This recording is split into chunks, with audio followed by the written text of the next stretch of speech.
Hey everybody, so this year you're going to be learning something that you haven't learned before that is actually my very favorite thing to teach. So I'm really sorry that I'm going to miss out on working with everybody on this. It comes around once every 4 years, but it's going to help you so much in life as far as figuring out words that you don't know what they mean, especially like most soonest. Okay, how do I want to say that? Oh my gosh, I can't figure out how to say this.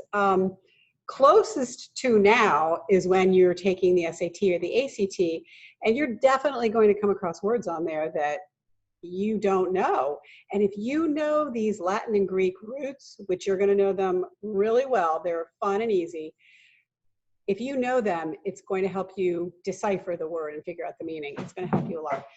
Now then, beyond your SAT and your ACT, out into the real world, you're still going to come across words. I do all the time that you just don't know, or you've seen but you're not familiar with, really. And if you can use that knowledge of the Latin and Greek roots, a lot of those words you'll be able to figure out, at least close enough to get the main gist of them.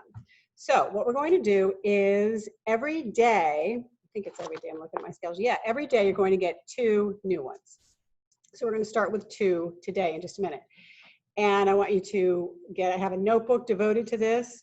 And every day when you get your new Latin or Greek root words, you write them in there. And you'll write examples of them too. The examples are the really fun part, because these are words that you use and know all the time, and you maybe never, I'm sure in many cases, never realized that it had this root in it that dictates what it means. So that being said, I'm going to share my screen and bring up my list, which is right here. Okay, so I have the first 2 words highlighted because that's where we're starting today. But as you can see, this is quite a long list. There are 132 words on it. Then after we do that, you're going to move over to phrases like caveat emptor and carpe diem that you hear in the world all the time. And you're gonna know what those mean. And then we're going to also, after all that is done, talk about the animal kingdom and the different roots that tell what type of animal it would have to be. But don't worry about that, because that's really far off. So for now, let's start with these first 2 words. So we have aqua, and aqua, as you can probably figure out, means water. And now let's think of some words that have aqua in them. Aquarium. Wow, I thought I had a whole bunch in front of me, and now I don't. Well, you know what I do have?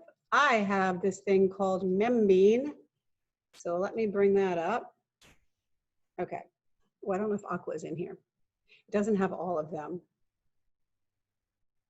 No, I don't think it is. Okay. So let's go here. Words with aqua. Do you know what an aqueduct is over in Rome? The really ancient thing that transported water, aqueduct. So let's look at some over here that you may know. Aqualung, aquanaut. An aquanaut is the opposite of an astronaut. And by the way, astro, which will be one of your words, means stars. So astronaut, aquanaut, somebody who explores underwater. Let's see. I think those are pretty much the words you're going to be familiar with. So that's aqua. Then the next word, as you probably already saw on the list, is bi, and bi means 2. So what words can you think of that start with bi?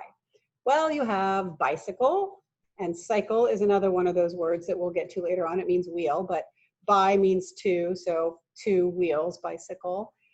Let's look at membrane and see what they have to offer. I need to bring this over here. Let me get out of that. Okay. So bi, just bear with me this first time, okay? After I go through this basic intro, I'm just going to start giving you words, and it's going to go a lot faster. All right, so on this site, membrane.com tree list, it will, when you click on the root over here, if they have it, and they have a lot of them, it'll show you a whole bunch of words. So biceps, bicentennial, cent means 100. So the bicentennial was when, like, for instance, the United States was 200 years old. Bicentennial. Biannual would mean twice a year. Combine, you know, take two things and make them into one. Bipartisan, you probably heard that word related to politics. Bilingual, bilingual means you speak two languages. Bifocals, the glasses, you know, two glasses as opposed to a monocle. Bicycle we talked about. Bisect, cut in two. Biracial, of two races. Binoculars, you know, binoculars have the two eye things that let you, you know what they are. Billion, I'm not sure why billion is related to two. I wonder if I can click on it. Oh, I can. Denoting a quantity consisting of, excuse me, I can't see the whole definition, of one, probably 100,000 million items or units, 1,000 million items or units in the United States. I don't really get that one. All right, go away. Okay. Bisection, so it means two, or down here it tells you it can mean twice. So bi is twice, twice, two, that's bi. So now you've had your first two words, aqua and bi, and as you can see, we'll go forward to the next ones tomorrow.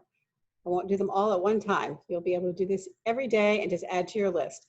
But make sure you write them down because you're going to be quizzed on them really frequently. And you're going to have a list of the Latin Greek root on the right, on the left, on the left, and on the right, you're going to have the English word that we use, and you have to match them up. So that's going to go on all year, and you're going to have more and more on the list. It's going to get more and more complicated. So pay attention to this. I don't think it's going to be hard at all because most of these words you're going to be like, oh, I didn't know that. That's pretty cool. So we'll have fun with it. All right. And that's it for this today. I'll stop sharing and end it. All right. See you tomorrow.